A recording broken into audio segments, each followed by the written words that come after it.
Devil से शादी। Shopping के बाद निमी, माला और मिता घर वापस आ चुके थे।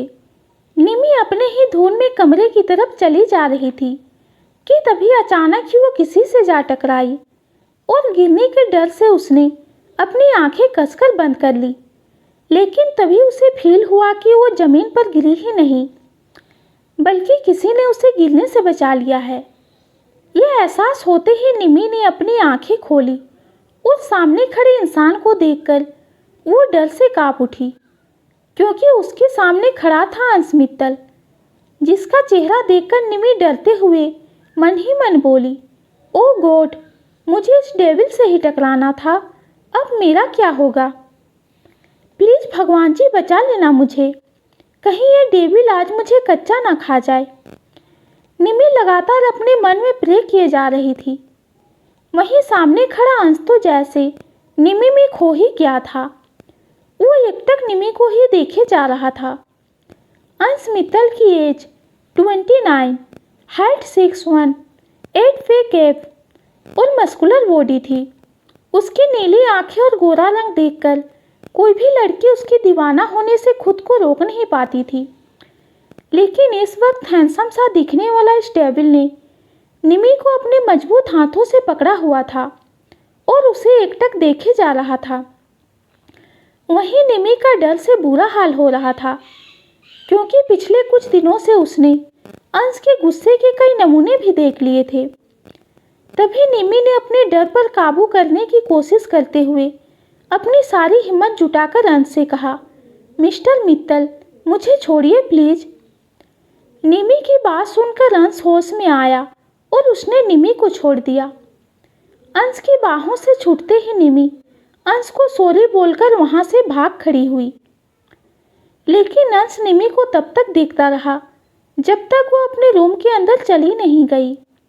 उसके जाने के बाद अंश भी अपने रूम में चला गया और अपने असिस्टेंट पंकज को कॉल करने लगा।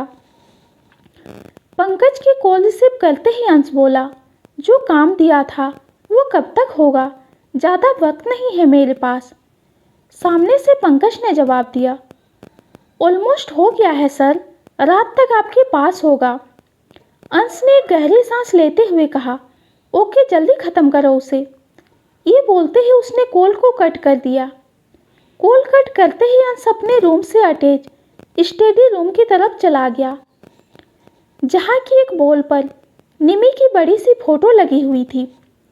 इस फोटो के करीब जाकर अंश उसे छूते हुए बोला, बस आज की रात, उसके बाद तुम हमेशा के लिए मेरी बन जाओगी। तुम्हारे नाम के साथ मेरा नाम जुड़ जाएगा। मैं तुम्हें बता भी नहीं सकता कि जब से मैंने तुम्हें देखा है मैं तुमसे कितना प्यार करने लगा हूँ। मुझे तो पता भी नहीं चला कि ये दिल कब तुम पर आ गया। अंश यूं ही उस फोटो से बातें करता रहा और देखते ही देखते शाम हो गई। घर के सभी लोग और भी ज़्यादा बिजी हो गए। अब तक मेघा भी वहाँ आ चुकी थी और एक रूम में दुल्हन की तरह तैयार हो रही थी। उसके आसपास उसकी सभी दोस्त बैठी हुई थी। तभी मेघा की एक दोस्त बोली, यार मेघा, मानना पड़ेगा तुझे, फाइनली तू अंश मित्तल से शादी करने वाली है। कितनी लड़कियां मिसेस मित्तल बनने के सपने देख रही थी और तूने बाजी मार ली। इस पर मेघा ने अकड़ में आते हुए कहा, तो मैं क्या तुझे वैसे वैसे लड़की लगती हूँ? मेघा कपूर नाम है मेरा। सिर्फ मैं ही अंश के साथ बेस्ट लगती हूँ और ये बात उसे भी पता है।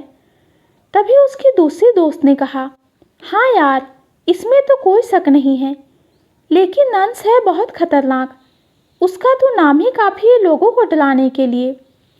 ये सुनते ही मेघा ने जवाब देते हुए कहा, हाँ ये बात तो है, लेकिन वो मुझसे बहुत प्यार करता है, तभी तो मुझसे शादी के लिए मान गया। मेघा की सभी दोस्त ऐसे ही उसकी चापलूसी करने में लगी हुई थी। वहीं मिता के रूम में निमी मिता को बहुत देर से आवाज़ लगा रही थी, क्योंकि मिता बाथरूम से बाहर ही नहीं निकल रही थी।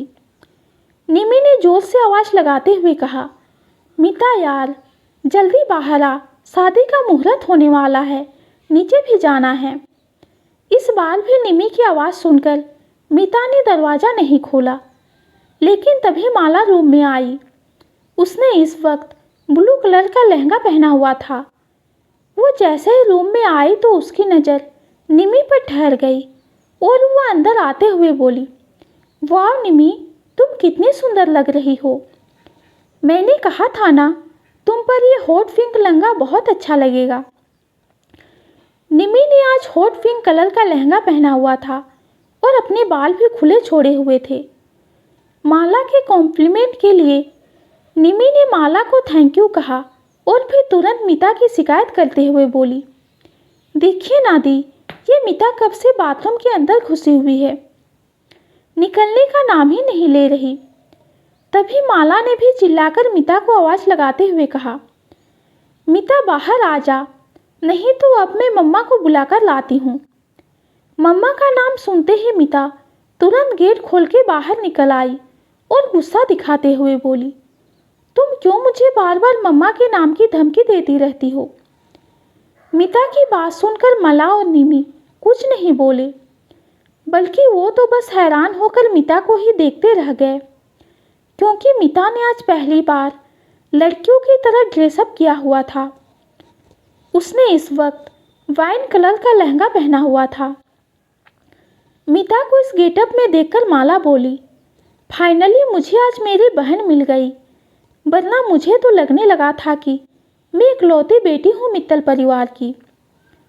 माला की बात सुनकर मीता बुरी तरह से चिढ़ गई, लेकिन तभी माला का साथ देते हुए निमी ने कहा, आपने ठीक कहा दी, मुझे तो कभी कभी लगता था कि मैं एक गुंडे के साथ रहती हूँ। इतना कहते ही माला और निमी दोनों हंसने लगे। तभी माला अचानक से सीरियस होकर कुछ सोचते हुए बोली, मेरे पास एक और प्लान है। निमी ने हैरान होते हुए पूछा, वो क्या दी।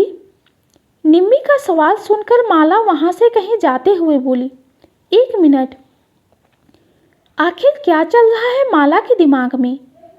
क्यों डरती थी निमी अंश से, और क्या कर रही है अंश के स्टडी रूम में निमी की तस्वीर।